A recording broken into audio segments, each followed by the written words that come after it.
Hi, this is Dr. Kreider, and this video is covering the communication and learning preferences.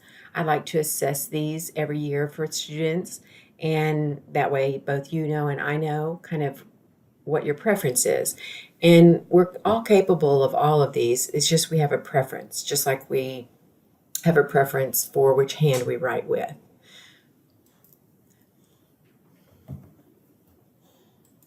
So I'm going to first have you assess your own communication style and learning preferences. There is a form that I'll have in Canvas for you. And so hopefully, if you haven't already done that, I want you to do that and then come back and you'll be able to then find out what your preferences are. And ways that by knowing this, I can try to, if you're having a problem understanding something and I know your learning preference, I can try to change it how I'm presenting that information to help you understand it better if I know your learning preference. And also communication styles help people as we're working in groups or as we're working together as a team in this course. They can also help you then. I used this when I taught in the physical therapist assistant program because if you're going into healthcare, we do a lot of teaching and we do have patients, whether it doesn't matter which field you're in, we do a lot of teaching with patients, nursing, PTs, PTAs, occupational therapists. And so it's really important that you can change to your patient's preferences. So hopefully you'll learn some information that will be helpful as we move forward. It can, in addition to being used in the classroom setting and the clinical setting, you can also use it in everyday life. It's where everyone has a communication preference and learning preference. So this is the top part of the form that you should have completed. If you haven't, you want to do that now. So the instructions are, so there's 4 colors: blue, gold, orange, and green.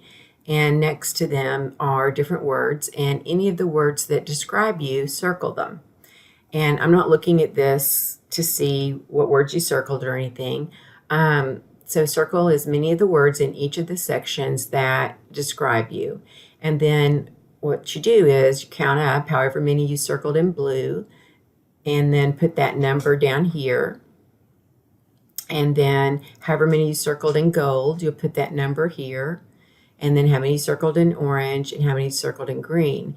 And then there'll be a place where I'm just trying to get more information about you, and there'll be a little quiz. In addition to the syllabus confirmation quiz, there'll be a little quiz that will be titled Learning and Communication Preferences, and that's in that you will put in your 2 colors that had the most numbers. If you had the same number of colors in all of the, if you had the same number circled in each color, that's fine. You can tell me that too. So make sure that you've done this, and once you know your 2 colors, then you can come back to the video and we'll explain what those mean.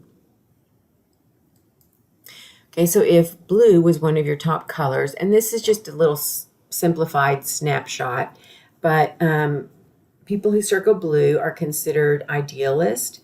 They are very empathetic, very friendly, they're reflective and correspond to depth and feeling. So when we're looking at communication styles, how do we best engage with someone who has blue as a preference? You want to make eye contact, a few minutes of personal conversation, ask them something about themselves. Because if you don't make this interaction, they're less likely to follow your instructions if they don't like you. And since they want a connection, at least something personal that you've taken an interest in, then if you've done that, they're more likely to follow the instructions. So for me as an instructor, I hope that you like me, because then if you're a blue, because then you're more likely to follow the instructions, which means you're more likely to be successful in the course. The hard thing with so many students in a course and so much material to cover is I can't interact as much as I would like with the students. Um, one other thing that's very common among people with this communication style is they need to discuss their feelings. And so, if you're blue, you may be going, "That's so true." If you're not, you may know someone who it's true. They've got like, "I've got to tell you how I feel about this." And if you don't let them do that, then they're not going to be able to move on to what you want them to do. So, like with a patient, if they need to discuss how they're feeling about something, I need to let them do that, and then they're more likely to work with me. But if I try to start working and just say, I can't, we don't have time to discuss your feelings, then they're not going to be able to focus on and do what I want them to do. And they're also not going to feel very good about our interaction. With green, green is very rational, very determined. These are our researchers. They're very persistent. They're thinkers. And for them, when you're trying to teach them or communicate with them, they're more likely to follow the instructions if it makes sense to them. So if it doesn't make sense, if what you're asking them to do doesn't make sense to them, then they're less likely to do it. They need to know why. Why is this necessary? Why is this helpful? Why do we need to do this? And so often in class, when we're studying something, I will say, if you're wondering why we need to know this, and I'll try to give examples of how that information may be used later. And by knowing which fields your guys are wanting to go into, I can relate it to something you may see in nursing or physical therapy or occupational therapy or speech therapy or respiratory therapy. So the why is important. And one time I did have a patient who had had a slight stroke. They'd left the rehab facility against medical advice. And I went out to see them as home health. And when I got to the door, they immediately said, when I introduced myself as a physical therapist, said, "You people don't know what you're doing. You don't help me." Anyway, I got him to let me come in and assess him. And when I did, the reason he was having some falls, and I could explain to him why these certain exercises were going to strengthen the muscles, specifically as he was walking. And once he understood why each exercise was important to his goal of walking, he was my best patient ever, most compliant. He worked so hard on that home exercise program, and we adjusted it over time, and he got stronger. And by the time I had to discharge him, he was, like, "Come back and see me." And so it was very important to him. And what they hadn't done at the rehab center was tell him why. They were just lining a lot of people up in group therapy and doing the same exercises. Some of them were helpful for him. He just didn't know why. And he's looking at everybody else. Some have had total hips, total knees, different problems. And he's thinking, that he didn't understand why those exercises would be helpful for him. And so that's why he left the rehab. And if I wouldn't have taken the time to explain that to him, then he would have fallen through the cracks of the healthcare system and not gotten better. So knowing these things can really be helpful. Okay, orange, they label them as the artisan. These are energetic people. They're active. I usually know who has this as a communication style because they'll be asking questions in class, and they'll also answer questions in class without me having to call on them. So often I'll know who has this communication style early on. With someone who has this preference, they're going to be more likely to follow instructions if they see quick results. So so you want to try to set them up for something immediate, something that very quickly will give them results. The other thing they like is options. So you might, sometimes in class I'll say, "Do you guys want to take a break now, or do you want to go ahead and finish this next topic?" Or I may say, "Do y'all want to go ahead and do the lab, or do you need a break first?" So there are things that I can do to give options. And I'm doing that for the students in my class who are orange as a preference. Not everyone likes getting options. The next one we cover doesn't. So just understand I'm trying to teach to every communication style. So I'm going to implement things that will hopefully do that for each communication style. They're also going to be the big multitaskers. So sometimes when I assign things to work on in class on the worksheet, they may be multitasking and doing that some and doing something else. And I really, have to try to get them to stay focused on what we're doing because they'll finish later than everyone else and we'll be waiting on them. So these are just some of the different characteristics of orange communication style. The last one is gold, and they're very loyal, they're very organized, and they're very efficient. So they're not necessarily, they don't need to multitask, they don't have to know why, but they're very organized and very efficient. These will be the ones that when I assign questions in the worksheet in class or some other task, they'll work at it and finish it quickly because they're going to stay on task and be very efficient. So they don't like options. They would prefer to just tell me what you want me to do and they'll get it done. So step-by-step instructions are more helpful here. And they don't have to like me. They don't necessarily have to know why. And they don't have to have immediate results. They'll do it. But they just want me to give step-by-step instructions. Tell me what you want me to do here so I can complete this task efficiently. And my two preferences are orange and blue. I so envy those of you who have gold as a preference because for me to organize things, I end up starting to multitask and do other things. So I'm so envious and wish I had more gold.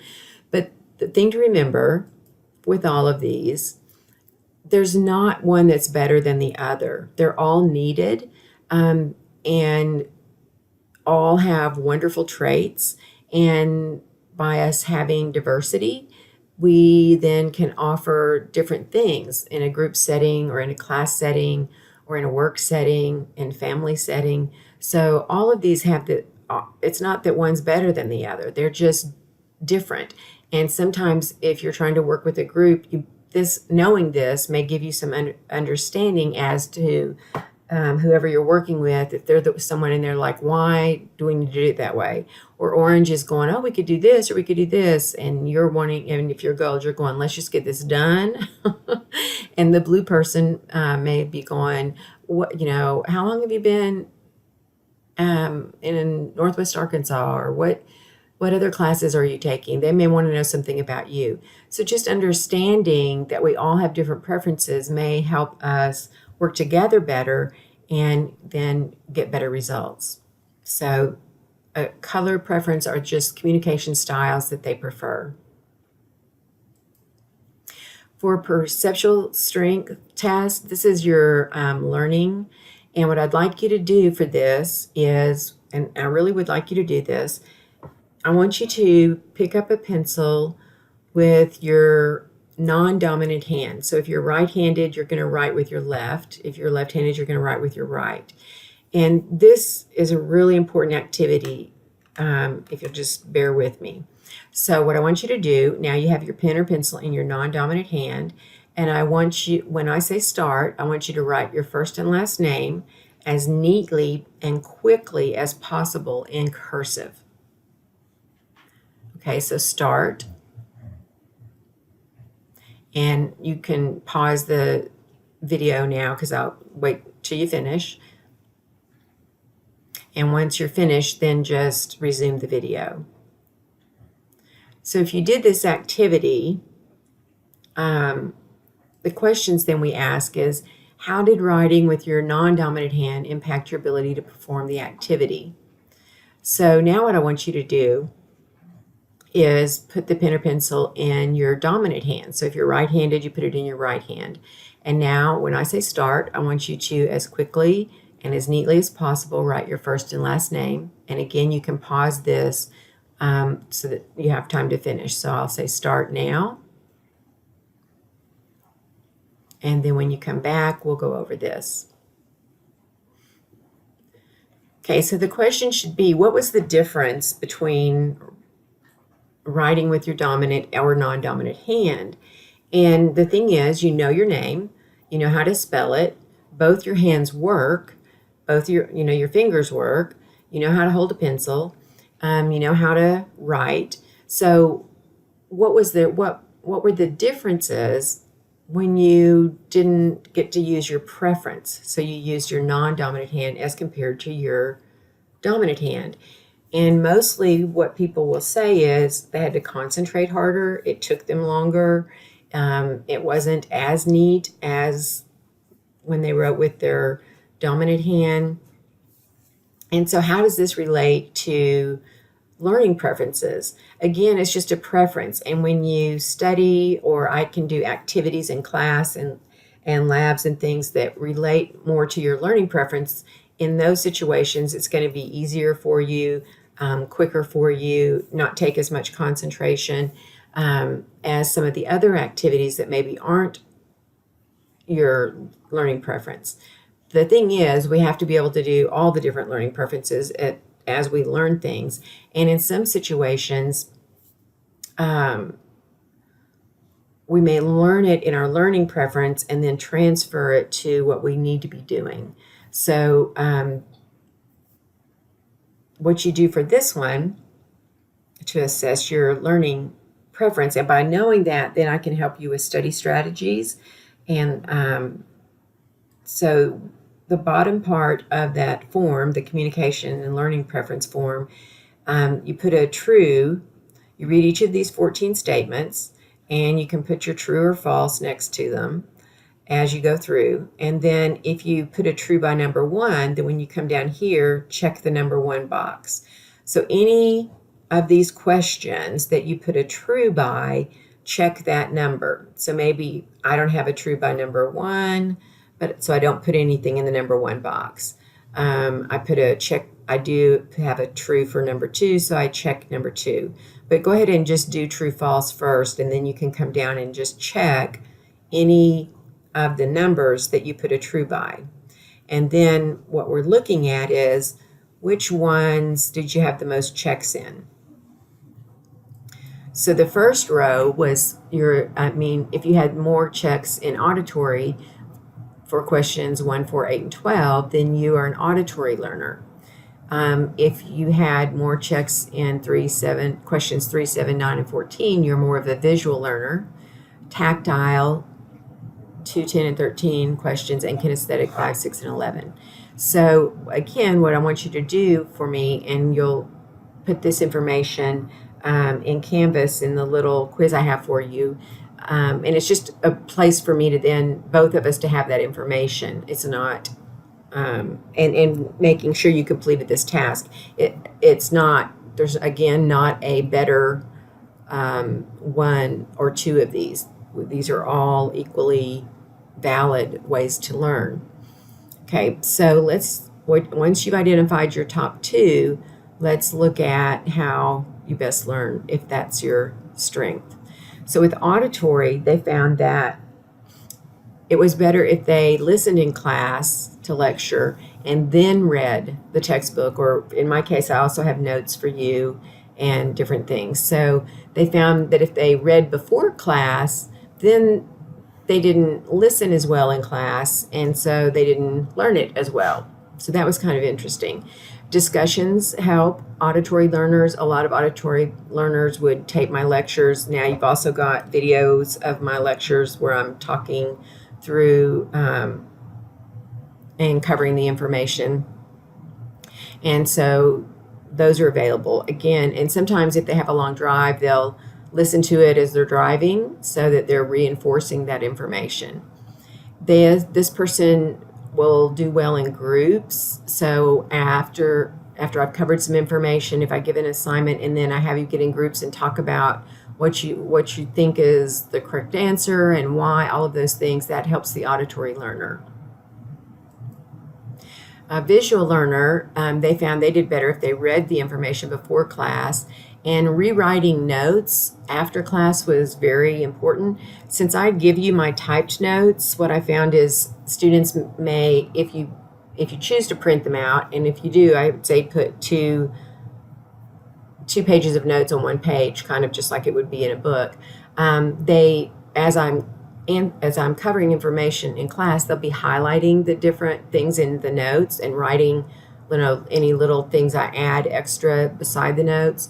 But since I do have you write on your worksheets, then after we cover some information in class, if I make an assignment, the sooner that you use that information, write that information, the better.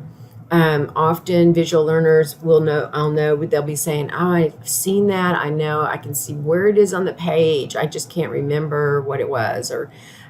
So writing is very helpful. So there is a lot of writing in the worksheets, but that hits more than just the visual learners. They do well watching videos. So there are multiple videos, not just my lecture videos, but there'll be some other videos that I have to give you a visual of some of the things that we cover. For kinesthetic learners, they need to move around.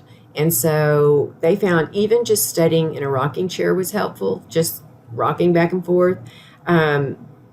So again, there'll be times that I'll say, okay, work on the worksheet and you get to stay put, or we're going to do a lab and you get to stay with the people at your table. And there'll be other times that I'll say, I want you to get up and move and go to a different table and meet someone else and do the lab with them, or do the whatever we're doing with them. And again, this is for my kinesthetic learners because they need to get up and move around. That helps them learn.